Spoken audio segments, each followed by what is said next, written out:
నమస్తే. Shaft academy of media arts cinematography కోర్సుకు స్వాగతం. నేను డాక్టర్ చిలకమరి నటరాజ్. మనము ఈ సినిమాటోగ్రఫీ కోర్సుకు సంబంధించి డిఫరెంట్ ఎలిమెంట్స్ని మనం ఎలాబొరేటెడ్గా డిస్కస్ చేసుకుంటున్నాం. అసలు సినిమాటోగ్రాఫర్ అంటే ఎవరు, సినిమాటోగ్రాఫర్ రూల్స్ అండ్ రెగ్యులేషన్స్ ఏంటి, తన రెస్పాన్సిబిలిటీస్ ఏంటి, డ్యూటీస్ ఏంటి, అసలు సినిమాటోగ్రఫీ ఎట్లా స్టార్ట్ అయింది, ఒక సినిమా హిస్టరీ ఏంటి, ఒక లెన్స్ నుంచి అట్లా ప్రతి పార్ట్ ఆఫ్ ది కెమెరా ఏంటి అన్నీ డిస్కస్ చేస్తూ వస్తున్నాం. ఆ ప్రాసెస్లో ఇప్పుడు ఈ ఒక ఎలిమెంట్స్ మనం తీసుకున్న ప్రాసెస్లో ఆబ్జెక్టివ్ షాట్ అంటే ఏంటి, సబ్జెక్టివ్ షాట్ అంటే ఏంటి, 5S ఏంటి మాట్లాడేసుకున్నాం. దాని కంటిన్యూషన్లో ఇప్పుడు మనం కంపోజిషన్లో అసలు కంపోజిషన్ అంటే ఏంటి, కంపోజిషన్ రూల్స్ ఏంటి, ఇంటర్నల్ ఎలిమెంట్, ఎక్స్టర్నల్ ఎలిమెంట్స్, వీటన్నిటి గురించి మనం డిస్కస్ చేసుకోవడానికి ట్రై చేద్దాం.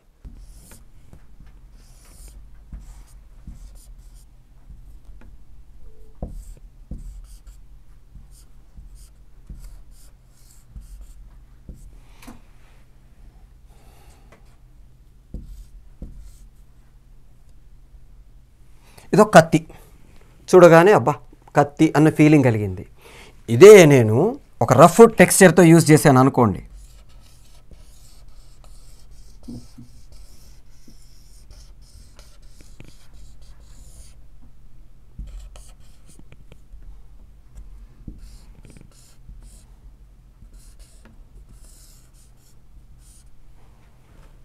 ఈ కత్తితో పొడిస్తే చస్తామో లేదో పెద్ద ప్రాబ్లం ఉండదు, కానీ ఈ కత్తితో పొడిస్తే చస్తాడు గ్యారెంటీ అన్న ఫీలింగ్ కలుగుతుంది. ఎందుకు అంటే దాని తాలూకు టెక్స్చర్ వల్ల మనకు వచ్చిన ఫీలింగ్. ఇప్పుడు రామదాసు సినిమా చూసాం కదా, ఆ రామదాసు సినిమాలో అక్కడ మనకి అతన్ని కొట్టారు. సరే, ఇదొక గద లాంటి వస్తువు.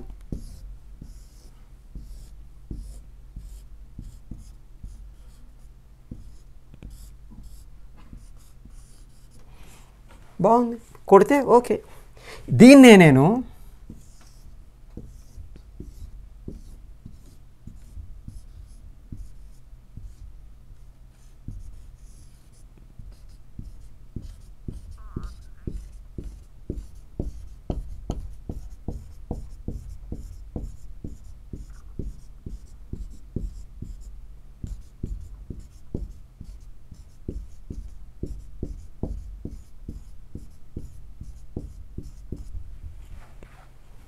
ఈ టెక్స్చర్ వల్ల దాంతో కొడితే నా సామిరంగా ఉంటుంది, మొత్తం చిల్లులు పడి అని ఫీలింగ్ కలుగుతుంది. మీరు RRR సినిమా చూస్తే ఫస్ట్ రామ్ చరణ్ ఒక హంటర్తో కొడితే ఆ పైనుండే ఆ దుష్ట దుర్మార్గిని ఒక భయంకరమైన హంటర్ ఇసిరేసి దీంతో కొట్టు అంటుంది. దానికి మొత్తం ముళ్ళు ఉండి ఇలా కొడితే లోపలికి గుచ్చుకుపోయి లాగితే ఇట్లా రక్తం బయటకు వచ్చేసేంత ఫీలింగ్. నిజానికి అక్కడ కొట్టింది హంటరు లేదు, తొక్క లేదు, ఒకటి తాడు, ఫోమ్ తాడు, దాంతో కొట్టారు. కానీ దానికి క్రియేట్ చేసిన టెక్స్చర్ వల్ల మనకు ఒక ఫీలింగ్ కలిగింది. మనకు రామదాసు సినిమాలో అతన్ని కొడతారు. మామూలుగా ఇదొక గుండు,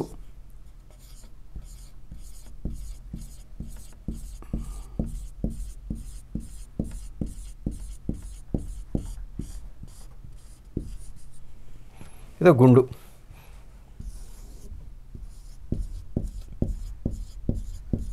ఇది కూడా గుండె.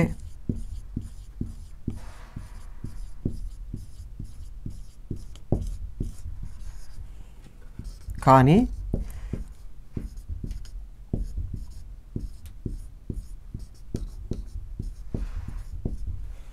దీంతో కొడితే వయమ్మో ఇదేది ఒకటే. ఇది ఇంకా దీన్ని మనం ఫోమ్తో తయారు చేస్తాం, తగిలినా ఏం కాదు. దీన్ని కొంచెం చెక్కతో తయారు చేశారు, థర్మోకోల్తో తయారు చేశారు అనుకోండి, కొడితే ఇంక కొంచెం దెబ్బ తగులుతుంది. కానీ చూసేవాడికి దీనికంటే ఇది అమ్మ దాంతో కొడితే అన్న ఫీలింగ్ని క్రియేట్ చేయడానికి కారణం ఏంటంటే దాని టెక్స్చర్. మనం చూడ్డానికి ఆ భయంకరాన్ని క్రియేట్ చేయగలిగితే ప్రేక్షకుడు ఆ మూడ్లోకి వెళ్తాడు. ఉదాహరణకి మేము త్యాగమయి అని ఒక ప్లే చేసాం. దాంట్లో అశోకుడు కళింగులతో యుద్ధం చేయాలి. దానికోసం మాకు కవచాలు కావాలి, యుద్ధం చేసే యుద్ధరంగంలో కోసం కవచాలు కావాలి. మేము కాస్ట్యూమ్ వాళ్ళ దగ్గరికి వెళ్ళి అడిగాం. వాళ్ళని అడిగితే వాళ్ళు ఒక్కొక్కటి 250 రూపాయలు చెప్పారు.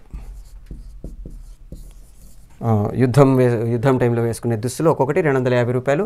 మాకు కనీసం ఒక 4-5 రోజులు రిహార్సల్ చేసుకోవడానికి కావాలి, పర్ఫార్మెన్స్ కోసం ఒక 2 రోజులు కావాలి, అంటే దాదాపు ఒక 10 రోజులు కావాలి.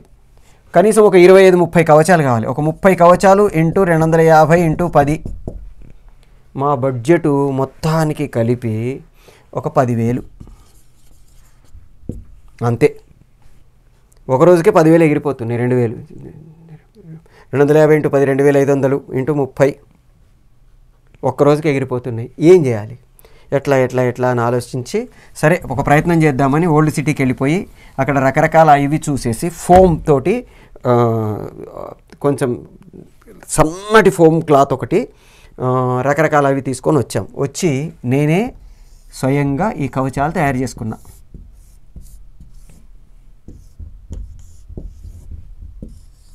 ఇలా కట్ చేశాను.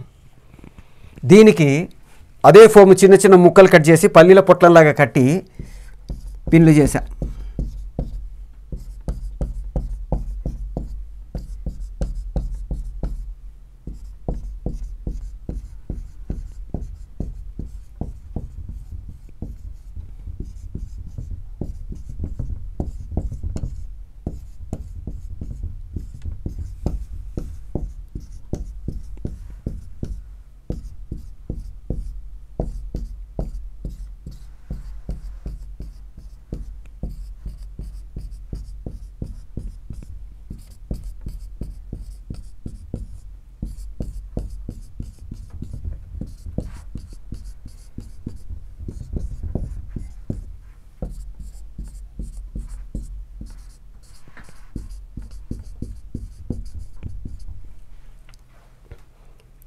ఇది చూడగానే వేసుకొని వస్తే ఫోమ్ తోటి చేసాం, కానీ దానికి బ్రౌన్ కలరును లైట్ బ్లాక్ కలర్ మిక్స్ చేసేసి కలర్ వేసేసరికి నిజంగానే ఇనుముతో చేసిన కవచాలేమో ఒక ఫీలింగ్ కలిగింది చూసేవాడికి. దాని తర్వాత ప్లాస్టిక్ది సన్నటివి మన గొలుసులు, కుక్క గొలుసులు లాంటి ప్లాస్టిక్వి బ్లాక్ కలర్వి గొలుసులు తీసుకొని దీనికి ఇట్లా వేలాడి తీసాం.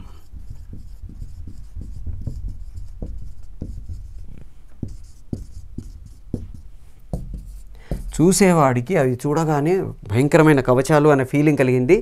వాళ్ళు వచ్చి అయిపోయిన తర్వాత మొత్తం ప్లే అయిపోయిన తర్వాత సెకండ్ ఇయడానికి వచ్చినప్పుడు వాళ్ళని చూసి స్టేజ్ మీద చూస్తుంటే భయంకరంగా అనిపించింది అని అది క్రియేట్ చేసుకుందాం. ఎట్లా అంటే మనం ఇల్యూషన్ క్రియేట్ చేసాము.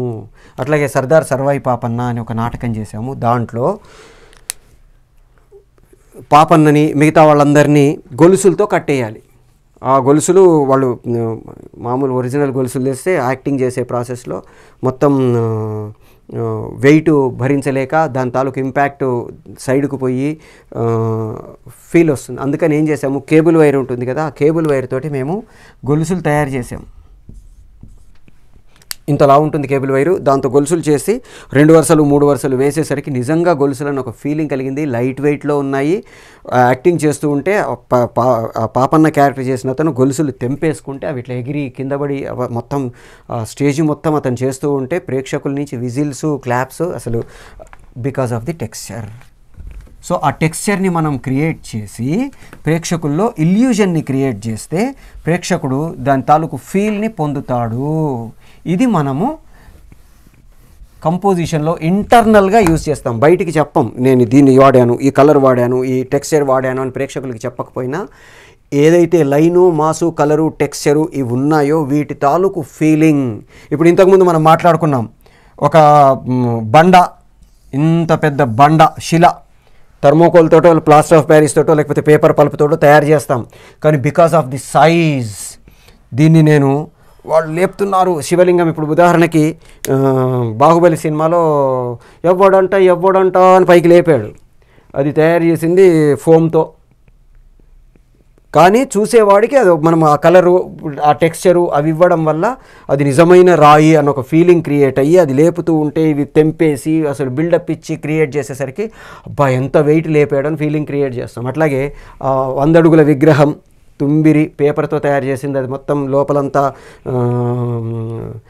మన సన్నటి కర్ర ముక్కలు అవన్నీ పెట్టేసి తయారు చేసిన విగ్రహం. అది మీద పడుతుందంటే మనకి ఏమనిపిస్తుంది, అట్లాగే గుర్రాలు ఉంటాయి, గుర్రాన్ని ఇట్లా కొడుతుంటాడు ప్రభాస్, పెడాలని మొత్తం అది కింద పడిపోతుంటుంది. రాయిది అని ఒక ఫీలింగ్ని క్రియేట్ చేశాం. అన్నీ ఒకటిదే. అంతా మనం ఈ 4 ఏదైతే లైను, మాసు, కలరు, టెక్స్చరు వాడి ప్రేక్షకుల్ని మోసం చేయడమే. దీన్ని మనం పర్ఫెక్ట్గా ప్లాన్ చేసుకోగలిగితే మోసం చేయడం మనము దీన్ని ఏమంటామంటే ఇల్యూజన్ క్రియేట్ చేసి మన గ్రిప్లోకి తీసుకోవడము అంటాము.